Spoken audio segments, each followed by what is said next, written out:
सूरज उगने से बदलते हैं ये धरा आसमान, चलते रहने से हो जाती है हर मुश्किल आसान।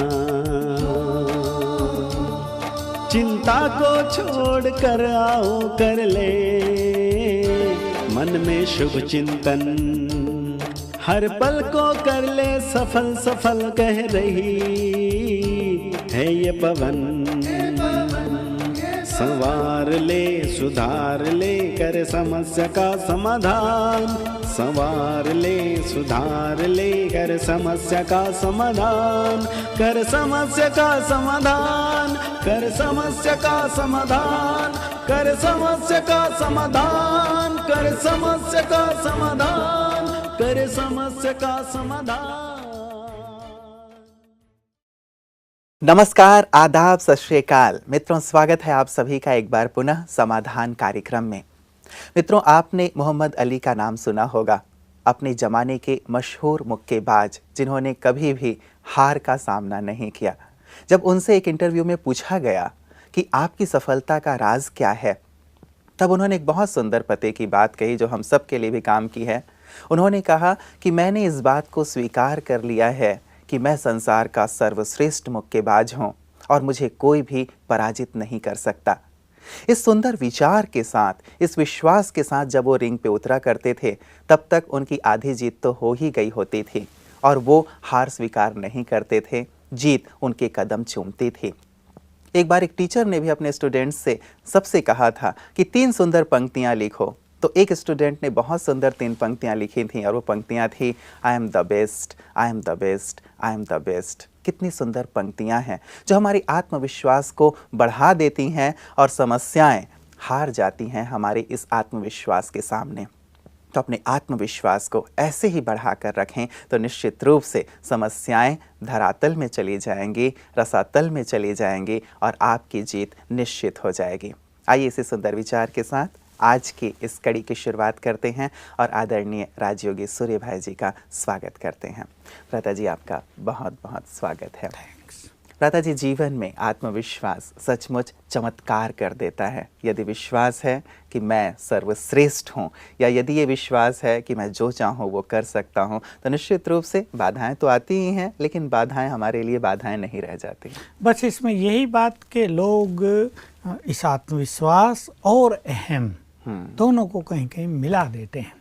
अहम फिर मनुष्य की असफलता को निमंत्रण देता है, लेकिन जहाँ मनुष्य निराभिमानी रहकर इस आत्मविश्वास में कायम रहता है कि मैं ही सर्वश्रेष्ठ हूँ, आई एम द बेस्ट, या हमें जो स्वमान मिले उसी की चर्चा है, मैं महान हूँ, सफलता मूर्त हूँ, मैं बहुत शक्तिशाली हूँ, मैं बहुत शक्तिशाली हूँ, या मैं बहुत भाग्यवान हूँ, तो सचमुच वैसा ही उसको प्रतीत होने लगता है। बिल्कुल, और ये विश्वास कहीं ना कहीं असफलता का कारण ही बनता है, उसे असफलता की ओर नहीं जाने देता। पता जी, कई बार ऐसा भी तो होता है, जैसे आपने एक बात कही कि हमारा ये आत्मविश्वास कई बार अहम का रूप ले लेता है, जिसे हम ओवर कॉन्फिडेंस भी कहते हैं। तो इसमें कई बार अंतर करना थोड़ा सा कठिन हो जाता है कि कॉन्फिडेंस क्या है, ओवर कॉन्फिडेंस क्या है, कैसे इसे अलग अलग समझें। मतलब इसमें मनुष्य को धैर्य चित्त भी रहना चाहिए, और जैसा मोहम्मद अली की बात आपने कही कि उसको रहता था मैं ही संसार का सर्वश्रेष्ठ मुक्केबाज हूँ, लेकिन इसमें अभिमान आने की गुंजाइश तो रहती है,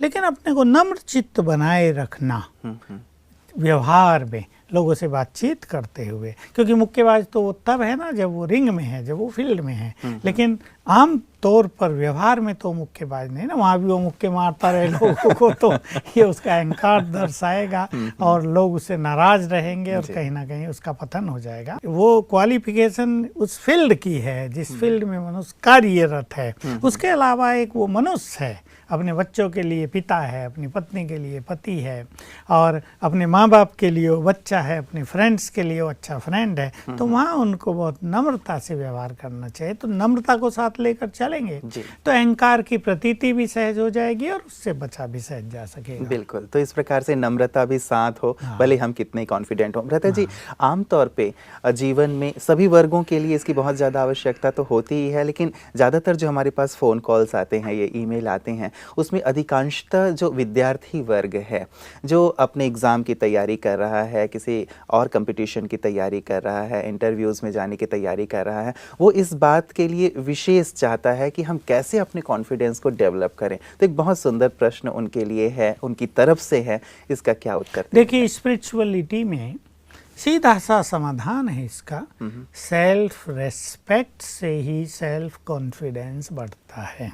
जितना जितना हम सेल्फ रेस्पेक्ट यानी स्वमान का अभ्यास बढ़ाएंगे, और उसमें भी विशेष रूप से कुछ स्वमान हमें विशेष रूप से ध्यानपूर्वक अभ्यास में लाने हैं। जैसे मैं मास्टर सर्वशक्तिवान हूँ और मैं विजयी रतन हूँ।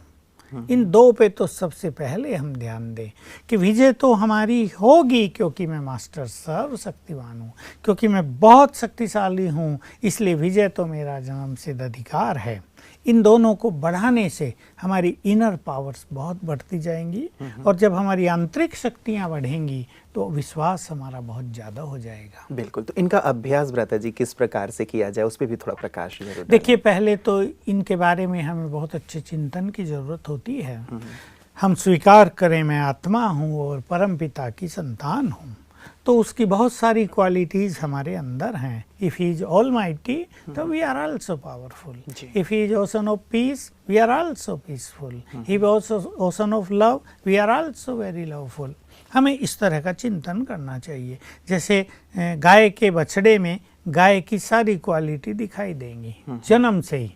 अब गाय का बछड़ा तो थोड़ी देर में ही बस कूदने फांदने लगता है, तो सारे क्वालिटीज गाय की उसमें दिखाई दे सकती हैं। कुत्ते के बच्चे में कुत्ते की सारी क्वालिटीज दिखाई देंगी। भगवान के बच्चों में भगवान की सारी क्वालिटीज हैं, हम उन्हें विस्मृत कर चुके हैं, हम उन्हें भुला चुके हैं। फिर से उसकी अवेयरनेस की ज़रूरत है कि हम शांत हैं, हम प्रेम से भरपूर हैं, हम भगवान की संतान हैं तो हम बहुत शक्तिशाली हैं, हम भाग्य विधाता की संतान हैं तो हम श्रेष्ठ भाग्य के धनी हैं। इस तरह का चिंतन करना, उसे स्वीकार करना, उसकी स्मृति में रहना, इसको हम कहते हैं दूसरा ईश्वरीय खुमारी। एक ईश्वरीय नशा, एक अलौकिक नशे में रहना, ये स्वमान की प्रैक्टिस का तरीका है। बिल्कुल। तो इसे बैठ करके करने की आवश्यकता होती है भ्राता जी, या इसे चलते फिरते भी कोई कर नहीं, सकता ये एक है? अवेयरनेस है, ये एक फीलिंग है। इसमें बैठने की वास्तव में जरूरत नहीं है। चलते फिरते काम काज करते हम इसको याद रखें। पहला कदम होगा इसको याद रखना, दूसरा कदम होगा याद रखते रखते उसकी अवेयरनेस बढ़ जाएगी, और अवेयरनेस बढ़ते बढ़ते उसका नशा हो जाएगा, तो फिर वो जीवन में प्रैक्टिकल रूप में धारण हो जाएगा, जीवन वैसा ही बन जाएगा। बिल्कुल। मतलब ज़्यादा से ज़्यादा अपने आप को हम ये याद दिलाते रहें तो ये अवेयरनेस धीरे धीरे बढ़ती जाएगी और जीवन में आ जाएगा, और ये जो कॉन्फिडेंस की बात है हमारी बहुत ज़्यादा बढ़ जाएगी। जी भ्राता जी, संबलपुर उड़ीसा से कुसुम जी ने हमें कॉल किया था, और ये कहती हैं कि कुछ दिन पहले मेरी बेटी राजेश्वरी जो हॉस्टल में है, 17 वर्ष की है, CA की कोचिंग कर रही है, उसे सुबह 3:30 बजे स्वप्न आया कि उसकी मृत्यु हो गई है, और इस बात से वो बहुत ज़्यादा घबरा गई। उसने फ़ोन किया सुबह ही, बहुत रोई, और उसके रोने को देखकर मुझे भी रोना आ गया। यद्यपि हम लोग सभी परिवार में ज्ञान में हैं, कहा जाता है कि सुबह का सपना सच होता है, तो हम सब इससे बड़े परेशान से हैं। क्या ये सच है कि अब ऐसा होने जा रहा है? सुबह का सपना सभी सच नहीं होते, हम प्रैक्टिकल देख चुके हैं। और बल्कि सच तो ये है कि जिसको मरने का सपना आ गया उसकी आयु बढ़ गई, इसलिए इन्हें परेशान होने की ज़रूरत नहीं है, इसकी आयु बहुत बढ़ गई। ये हो सकता है इनकी कहीं सबकॉन्शियस माइंड में भरा हुआ हो पूर्व जन्मों का। तो वास्तव में मृत्यु तो और कुछ नहीं है, आत्मा का देह रूपी वस्तु उतारने का नाम ही मृत्यु है। उसको बहुत सीरियसली लेना भी नहीं चाहिए, लेकिन ऐसा होने भी नहीं जा रहा है। थोड़ा सा अपने चित्त को शांत करने के लिए ये अभ्यास कर लें कुछ दिन तक, मैं आत्मा अजर अमर अविनाशी हूँ, मैं तो कभी मरती ही नहीं हूँ। 7 बार उठते ही रोज याद करें, 7 बार सोते ही, और इस समस्या से सभी पूरी तरह मुक्त हो जाएं। बिल्कुल। लेकिन भ्राता जी, एक स्वप्न विज्ञान भी तो है ना, जो ये बताता है कि रात के पहले प्रहर में यदि आपको कोई स्वप्न आता है तो उसके पीछे क्या रहस्य होता है, दूसरे प्रहर में, तीसरे प्रहर में, चौथे प्रहर, तो एक विज्ञान ही है। तो कई बार व्यक्ति ये भी सोचता है कि इस प्रकार का कुछ स्वप्न आया है तो कहीं कुछ अनिष्ट तो नहीं होने जा रहा है। ऐसे विज्ञान जो है मनुष्य को बड़े परेशान कर रहे हैं। पर लोग प्रैक्टिकल में देखते हैं कि किसी पैर में आए हुए बिल्कुल मीनिंगलेस होते हैं, उनका आगे पीछे से कोई लेना देना नहीं होता, ना वो घटे ना घटने वाले हैं। वो तो जैसे मनुष्य कल्पनाएं करता है जब वो जागता है, वैसे ही नींद में भी वो कुछ कल्पनाएं करता है, उसका मन तो चलता रहता है ना, उनको वो कहीं ना कहीं स्वप्न के रूप में देखता रहता है। ड्रीम साइकोलॉजी अपनी एक बहुत बड़ी साइकोलॉजी है, सचमुच इसके पीछे विज्ञान है, लेकिन कोई भी विज्ञान परफेक्ट नहीं होता है, उसकी अपनी सीमाएं होती हैं, वो किसी सर्वे पे आधारित होता है, इसलिए इस परिवार को घबराने की जरूरत नहीं। और जैसे वो सपने के आधार पे लोगों ने खुदाई शुरू कर दी थी, ये सपने के आधार से परेशान ना हो जाएं, सपना तो सपना है, इसको भूल जाना चाहिए। तो सपने को हम ज़्यादा महत्व ना दें, उसमें परेशान ना हो। हाँ ठीक है, यदि अच्छे सपने आए हैं तो उसे एंजॉय जरूर कर लें, लेकिन स्वप्नों को स्वप्न तक ही सीमित रहने दिया जाए। भ्राता जी, दूसरा जो हमारे पास एक प्रश्न आया है, ये पूजा मेहता जी हैं गुजरात से। ये कहती हैं कि मेरी उम्र 26 साल की है, लेकिन अभी से मुझे आर्थराइटिस की बीमारी हो गई है। 2-3 साल से मैं बहुत सारी दवाएं ले रही हूं, लेकिन कुछ फ़र्क नहीं पड़ रहा है, और इसके कारण ही मैं बहुत चिड़चिड़ेपन की शिकार हो गई हूं। गुस्सा मुझे बहुत आता है। 2 बच्चे हैं, ठीक से उनका ध्यान भी नहीं रख पाती हूं, और ससुर जी से भी झगड़ा होता रहता है। तो आर्थराइटिस की बीमारी इस उम्र में परेशानी का कारण एक्चुअली इन्होंने इसको ज़्यादा मन पर ले लिया है, और ये निश्चित रूप से ये सोचती है मेरा क्या होगा। तो इनके अंदर जो एक भय पैदा हो गया है वो इनको इरिटेट कर रहा है, और हर एक व्यक्ति से झगड़ा, बच्चों की भी ये ठीक से पालना नहीं कर रही। लेकिन इन्हें जान लेना चाहिए कि आर्थराइटिस ठीक होगा, ऐसी कोई बात नहीं है। 26 साल इनकी आयु है। पीछे तो एक SMS आया था कि 17 साल की लड़की को ही एक सीवियर आर्थराइटिस, बिल्कुल, उसकी भी चर्चा हम लोगों ने की थी। ये अच्छी तरह जीवन जिएंगी, लंबी आयु जिएंगी, बस अपने अंदर कॉन्फिडेंस धारण करें कि बीमारी आई है तो चली जाएगी।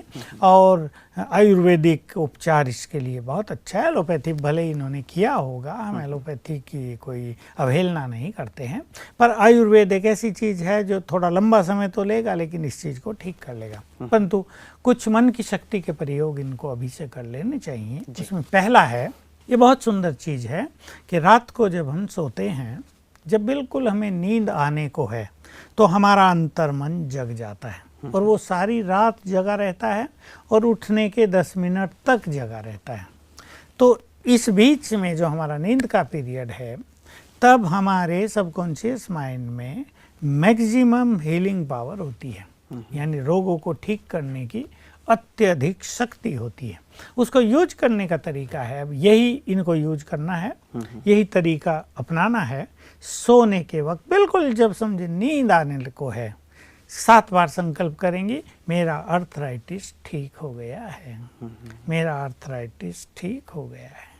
तो सबकॉन्शियस माइंड इसे स्वीकार कर लेगा, अपने अंदर धारण कर लेगा। जैसे रात के समय वो एक बहुत बड़ा सर्जन है, बहुत बड़ा डॉक्टर है, तो उसके पास एनर्जी भी है, केवल ज्ञान नहीं, एनर्जी है, तो वो सारी रात इसके आर्थराइटिस को ठीक करेगा। सवेरे उठते ही फिर इसको संकल्प करना है, और एक विशेष अभ्यास योग का कर लेना है। मैं आत्मा परम पवित्र बहुत शक्तिशाली हूँ, और ये देह मेरा वस्त्र है, और प्योरिटी की किरणें और शक्तियों की किरणें इसे पूरे देह में फैलानी है। ज्वाइंट में जिसको पेन हो रहा है वहाँ फैलानी है।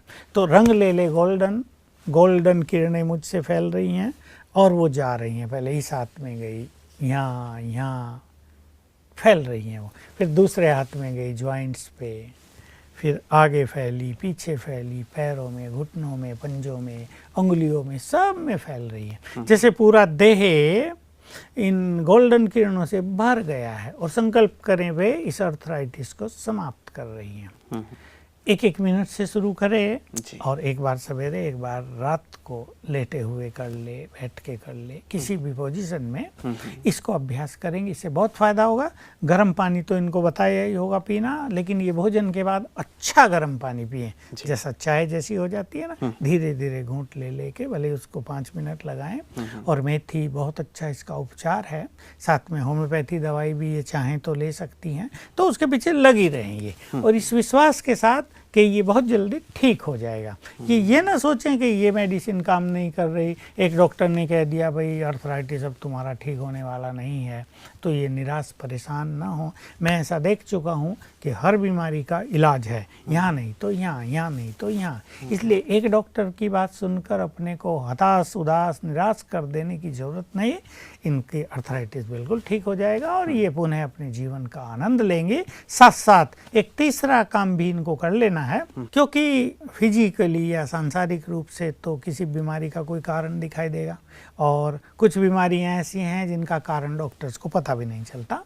तो पूर्व जन्मों का जो मनुष्य का कर्मिक अकाउंट है, जो उसने ऐसे वैसे कर्म कर लिए हैं, उसके इफेक्ट से इस समय इनको ये बीमारी हुई है। 1 घंटा रोज 21 दिन के लिए केवल इन्हें पावरफुल योग करना है, और इस स्वमान से मैं आत्मा मास्टर सर्वशक्तिवान परम पवित्र और इस देह की मालिक हूँ। और फिर सर्वशक्तिवान शिव बाबा से किरणें आ रही हैं मुझे और इस देह में फैल रही हैं। बीच बीच में ये अभ्यास कर ले, सर्वशक्तिवान की किरणें आ रही हैं, इस देह में फैल रही हैं। 1 घंटा प्रैक्टिस करेंगी तो इस 1 घंटा योग से वो विकर्म नष्ट हो जाएंगे जिनके कारण ये भयानक बीमारी हुई है। और जैसे जैसे विकर्मों का बोझ हटेगा, बीमारियां ठीक होने लगेंगी।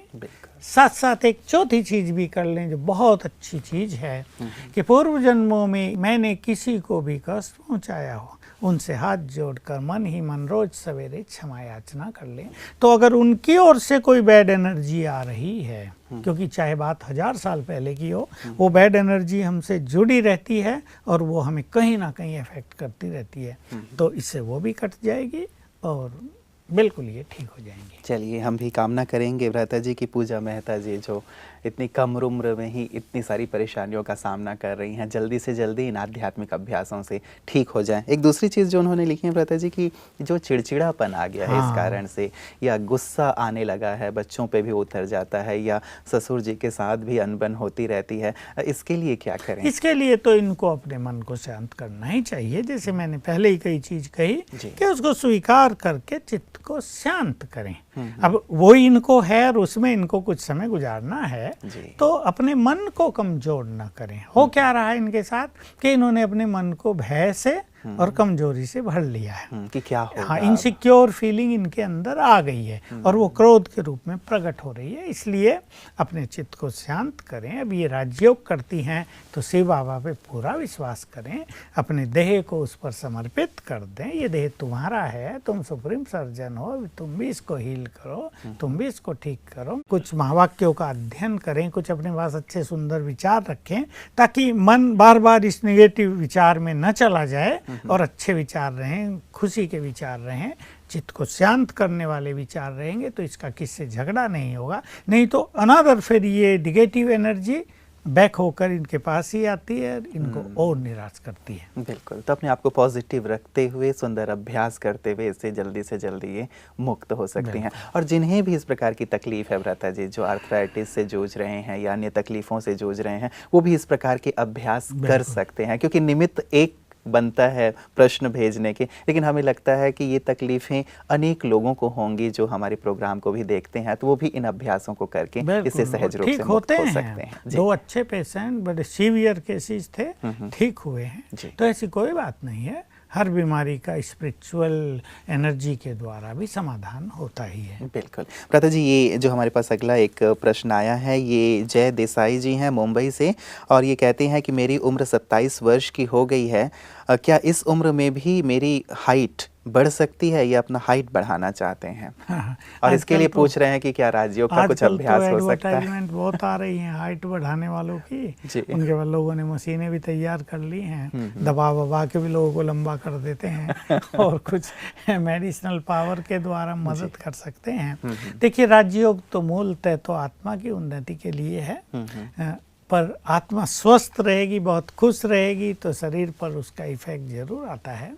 लेकिन राजयोग के लिए तो इसमें और कोई दैहिक समाधान तो नहीं होता, लेकिन मनोवैज्ञानिक रूप से ये अपने मन में एक विजन बना कर रखें, सवेरे और रात को एक विजन बनाएं कि अगले 6 मास में मेरी हाइट इतनी है, लिख दें, बल्कि कहीं मेरी हाइट 6 मास में इतनी हो जाए, क्योंकि 27 साल अभी कोई ज़्यादा नहीं है, 25 साल तक तो फिर भी भ्राता जी कहते हैं कि लगभग 18 वर्ष, 19 वर्ष या 20 वर्ष तक, नहीं 25 तक तो बढ़ जाती है, अभी 2 ही साल बढ़े हैं, कोई ऐसी बात नहीं है, वो गुंजाइश पूरी है। थोड़ा लटकने की एक्सरसाइज, स्ट्रेचिंग की एक्सरसाइज भी किया करे, सीख ले फिजियोथेरेपिस्ट से थोड़े अच्छे एक्सरसाइज और आसन, और अपने में ऐसा सबकॉन्शियस माइंड को डील करे कि 6 मास में मेरी हाइट इतनी होगी, 3 इंच बढ़ानी है। ये नहीं कि एकदम 7 फुट का बनना है, लेकिन थोड़ी थोड़ी बढ़ाए 3-3 इंच तक, तो उसका इफेक्ट अच्छा हो।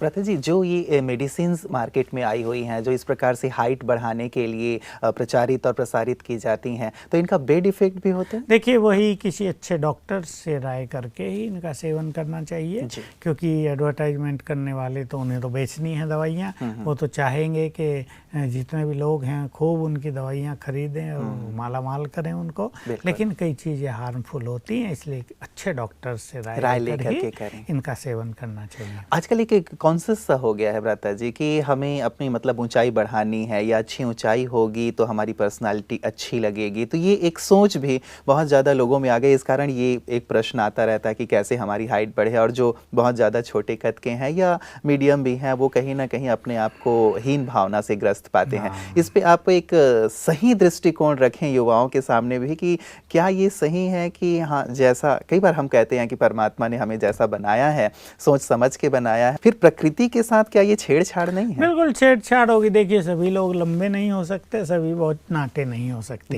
ये तो वैरायटी संसार में है और रहेगी। देखिए, सबसे लंबा व्यक्ति 8 फुट 3 इंच का, गिनीज बुक में शायद है सबसे लंबा। हमारे यहाँ भी एक 7 फुट 3 इंच का आया था, हम उसे देखते ही रहते थे, पतला और लंबा। वही अगर थोड़ा मोटा हो जाए तो कैसा लगे? 8 फुट 3 इंच का व्यक्ति अगर मोटा हो जाए तो कैसा लगेगा? तो वास्तव में हमें विकास करना चाहिए अपनी पर्सनैलिटी का, अपने सद्गुणों का, अपनी इनर पावर्स का, अपनी विवेक शक्ति का। अगर हमारा कद छोटा है, क्या लाल बहादुर शास्त्री छोटे कद के नहीं थे? क्या अन्ना हजारे छोटे कद के नहीं? बल्कि ये देखा गया भ्राता जी, जो छोटे कद के हैं वो कहीं ज्यादा प्रखर हैं, बुद्धिमान हैं, बहुत फेमस हैं। बौद्धिक विकास उनका ज्यादा ही रहता है। सत्य साईं बाबा की भी जो हाइट थी बहुत तो छोटे थे। इन बातों पर ज्यादा ध्यान न देके, ठीक है, थोड़ा बहुत ध्यान दिया जाए, और एक आयु है जिसमें इस पे ध्यान दिया जाए। अब आपके 30 साल या 40 साल हो गए और फिर आप परेशान रहें कि मैं छोटा हूँ, लोगों को कैसा दिखता हूँगा। अरे, आप हंसमुख रहें तो लोग आपकी हाइट को न देख के आपके चेयरफुल चेहरे को देखेंगे। आप इतने योग्य बन जाएं कि लोग आपकी हाइट देखना भूल जाएं और आपकी योग्यताओं का गुणगान करें। आप स्पिरिचुअली इतने महान बन जाएं कि जो लंबे लोग हैं वो भी आपके चरणों में झुकने लगे। तो और चीज़ों का हमें विकास कर देना चाहिए। जो चीज़ है वही प्रकृति से जो प्राप्त हुई है, चाहे इसके कारण कुछ भी रहे हों, उसको स्वीकार करके अब लाइफ को एंजॉय करना है। सभी युवक इस बात पे बहुत ध्यान दें, अपना विकास करें और लाइफ को एंजॉय मतलब आंतरिक विकास कहीं ज़्यादा महत्वपूर्ण है बनिस्बत बाह्य विकास के। ठीक है, उसके लिए ध्यान अवश्य दें, क्योंकि कई स्थानों पे इसकी आवश्यकता पड़ भी जाती है, लेकिन इतनी ज़्यादा उसके कॉन्शियस ना हो जाए कि और चीज़ें दरकिनार हो जाएं और जो मूल विकास है और मनुष्य उदास ही रहने लगे, सदा अपने कोई देखता रहे, मैं छोटा हूँ, ये बड़े हैं। कई लोग बहुत ज्यादा हीन भावना से ग्रस्त हो जाते हैं भ्राता जी। मान लीजिए कोई काला है या काली है, तो उसे लगता है कि अरे सब कितने फेयर हैं, और बार बार उसे अपने इसी चीज के कारण, चाहे वो उसे कोई देख रहा हो या ना देख रहा हो। अभी मुझे एक लेडी डॉक्टर मिली, वो साउथ की है और वो भयानक रूप से काली है, लेकिन वो इतनी खुश है कि लोग उसके कालेपन को देखते ही नहीं। वो इतनी खुश रहती है और लोगों को खुश करती है। मुझे मिली थी हमारे हॉस्पिटल में आई सेवा करने, तो मैं देख रहा था, देखो इसको अपने कालेपन की कोई कॉन्शियसनेस नहीं है, तो लोगों को भी नहीं है। खुद को होती है तो दूसरों को बिल्कुल। ये एक बहुत गहरा साइंस ही है भ्राता जी कि यदि मैं बार बार खुद सोच रहा हूँ तो कहीं ना कहीं उसके वाइब्रेशन दूसरों तक चले जाते हैं, और वो फिर हमें टीज करना शुरू कर देते हैं कि तुम तो ऐसे हो। भ्राता जी, इन्होंने आगे भी जोड़ा है कि यदि हम गंजे हैं तो क्या सिर पे भाला सकते हैं। अरे मैं भी तो हूँ, बालों वाले तो बहुत आजकल एडवर्टाइजमेंट इसकी बहुत आ रही है, दवाइयाँ दे रहे हैं लोग, होम्योपैथी भी, उनसे कंसल्ट कर लिया जाए तो कुछ ना कुछ अगर आयु छोटी है तो कुछ ना कुछ फायदा हो सकता है। आजकल रहता है जी कम उम्र में ही बाल झड़ने लगे हैं लोगों के, कम उम्र में बाल सफ़ेद होने लगे हैं। अच्छा, ये होता है कि मान लीजिए किसी की शादी नहीं हुई है, लड़कियां हैं या लड़के भी हैं, तो ये आमतौर पे माता पिता को भी एक टेंशन हो जाती है, और उनको तो होती ही है कि कैसे हमारे बाल ठीक ठाक आ जाएं या कैसे काले हो जाएं। नेचुरल है, ये तो एक ब्यूटी है ही शरीर की, पर पानी के कारण, क्लाइमेट के कारण, पोल्यूशन के कारण, और अंदर शरीर में भी न जाने क्या क्या कमजोरियां हैं, कौन कौन से केमिकल्स का अभाव है शरीर में, डॉक्टर्स ज़्यादा जानते हैं।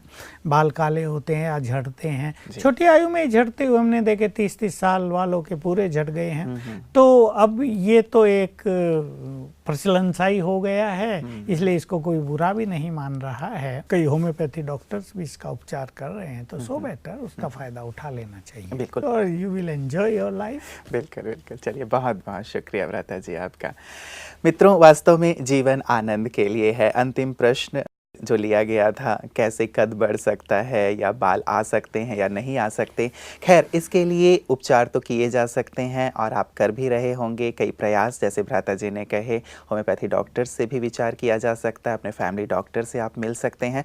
लेकिन मूल बात ये है कि यदि हमारा अंतर मन प्रसन्न है, यदि हम अपने आंतरिक व्यक्तित्व का विकास करते हैं, तो इन बाह्य चीज़ों का सचमुच कोई महत्व नहीं रह जाता। आपने जैसे भ्राता जी भी एग्जाम्पल दे रहे थे, सत्य साईं बाबा को देखा हो, लाल बहादुर शास्त्री जी को देखा हो, दादी जानकी जी हैं हमारी, इन्होंने अपने आंतरिक व्यक्तित्व का विकास किया था, फलतः आज ये शिखर पर हैं। लोग ये नहीं देखते कि आप हट्टे कट्टे हैं, ऊंचे हैं या क्या हैं, लोग ये देखते हैं कि वास्तव में आपके विचार कैसे हैं, आपका व्यक्तित्व कैसा है, आपकी सोच कैसी है, आप जीवन में क्या करना चाहते हैं। ये चीज़ें शायद ज़्यादा महत्व रखती हैं। तो बाह्य व्यक्तित्व के साथ साथ कहीं ज़्यादा हम ध्यान दें अपने आंतरिक व्यक्तित्व पर, तो जीवन खुशियों से भर जाएगा, आनंद से भर जाएगा, और आपका जीवन औरों के लिए भी आदर्श बन जाएगा। आज के लिए इतना ही, दीजिए इजाज़त। नमस्कार।